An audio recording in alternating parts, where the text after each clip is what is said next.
here with Peter Smith at the Cedar Square Gym, the Smith's Gym. I want to get your take on the Super 4. What is your initial thoughts on the whole tournament? Hayden, I think the Super 4 is great for this division, especially for the new up-and-comers.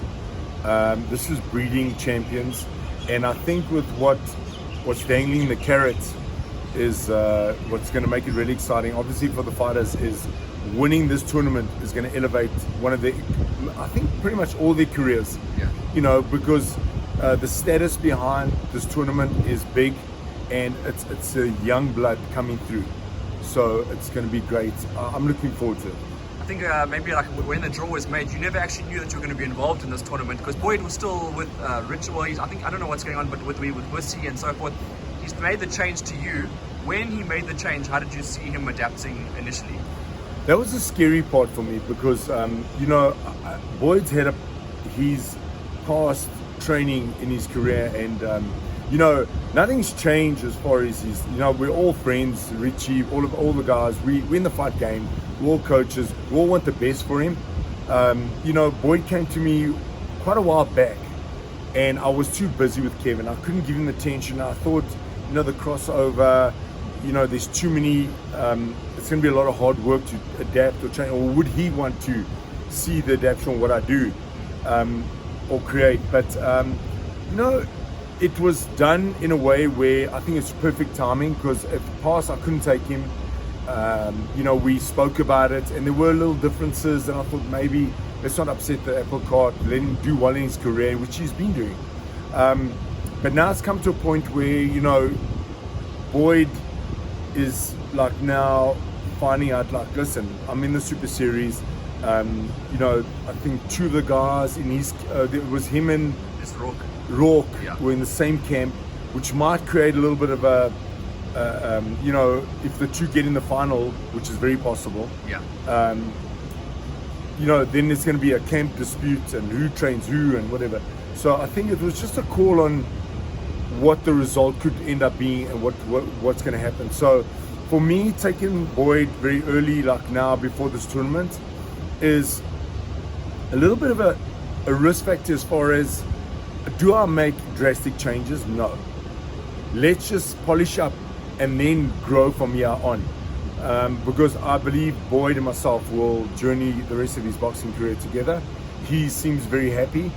I'm happy with him. I enjoy his integrity, his loyalty, and the type of person he is, his dedication.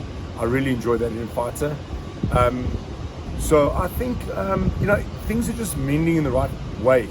And, you know, hopefully I can do the right thing for him, and I believe I'm doing the right thing for him. He's happy. I am making adjustments and changes. Truter is a very good fighter. He's, like all of them, going to come to win, but I want to bring the X factor in. I want people to say, wow, now we see something in Boyd. That's my duty, my job, which I've been doing with Kevin, I've been doing with Rowan, and I've been doing with my other guys, Michael and Keaton. So we, you know, this game is a longevity game. So Boyd, I believe, he asked me and we spoke about it. I think Boyd's got a long career. He's got a good career. He doesn't take damage. So that's the good thing in a fighter's career. That's when I determine the age in a fighter's career. Is how much damage you take in your career. Can age you very fast in the game. Yeah. Yeah. I mean, you speak about how, like, you didn't want to make any drastic changes, but in a short space of time, are there certain things that you can pick? And has he sort of gelled in with the group? Massive. And not to sound, I think the way a lot of fighters come, you know, I've already, I believe, made drastic changes. It's just about embedding my teaching and my training into the fighter. Once it switches and it gets into him, that's when we start moving. We working hard towards certain things and elevating his weak areas into strength areas, and his strength areas into really a powerful factor in the fight. You know, Boyd's got certain elements, and I'm sure a lot of people seen, but I wouldn't want to give away a lot of what I'm working on. But I think what he's going to bring is quite a surprise.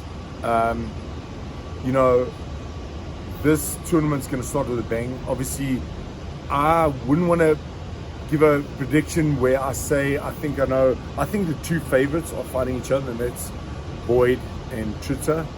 Rourke and Brandon. Brandon Taser are still. I think they haven't found themselves yet, but I think they're as dangerous. Yeah.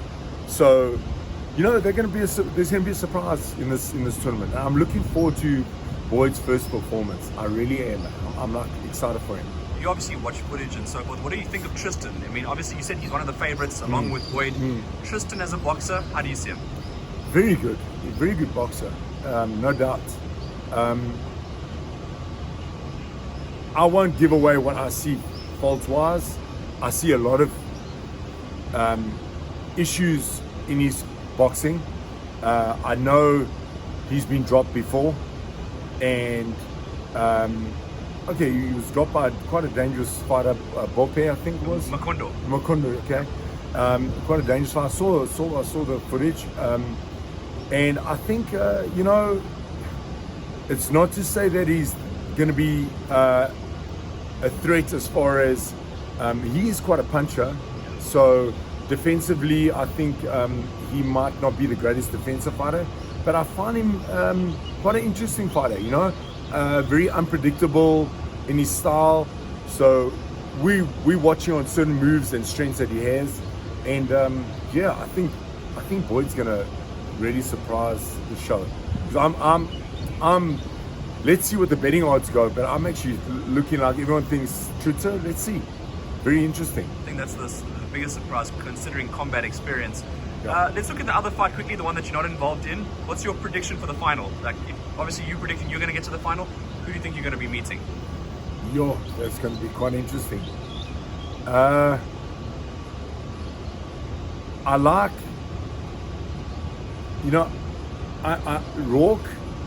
There's something about Rourke that I see might have a little bit of an upper hand because of the style and the way he's fighting when I look at the two styles.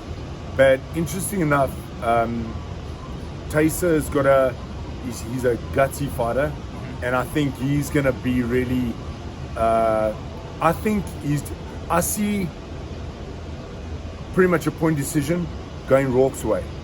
But it's going to be a tough fight. Yeah. It's going to be a tough fight. I think there's going to be a bit of grit in that fight. Very close fight, though. Very close fight. I don't think anyone's going to walk away with it. I think it's going to be it's weird. I'm going to walk towards Rourke's way. I'm going to see Rourke and Boyd in the final. I might be wrong. Yeah. I might be wrong. But it's going to be that gritty fight. So let's see.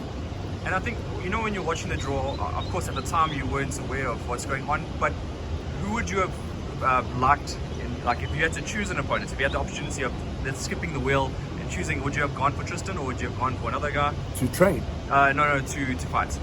For Boyd to fight. You know what? I wouldn't really care. I'm funny like it because it's like in Kevin's career, for instance, like Rodney and I sit down and talk, and you'd go, I've got Yuri Kalenga, and we were like not even in that space yet, and Yeah. and I said to Rodney, bring it on, let's do it. So it's a challenge for me, no matter who it is. If Boyd had a fight, Rourke, if he had I would actually it's just about modifying the plan or modifying the approach and how we're going to fight these guys. So actually, I think maybe even better just fighting what we have now, because I think it'll release a lot more. If I had more time, the better for Boyd.